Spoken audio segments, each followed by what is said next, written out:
আজকে আমাদের এই প্রেস ক্লাবে বসুন্ধরা কর্তৃক আয়োজিত এই মানববন্ধন সমাবেশ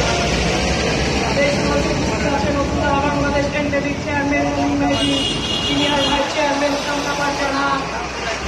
এবং মহাসচিব চঞ্চল মুস্তাসের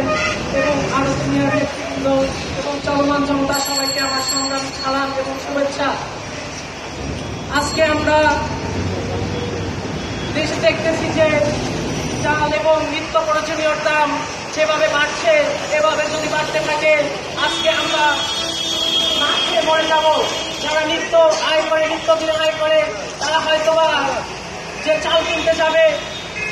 দেখা যাচ্ছে যে রিক্সা চালিয়ে একদিন 200 টাকা আয় করে, যদি তার সংসারে যদি একদিনে 1.5 কেজি চাল লাগে, তাহলে সেই 1.5 কেজি চাল কিনতেই 150 টাকা চলে যাবে।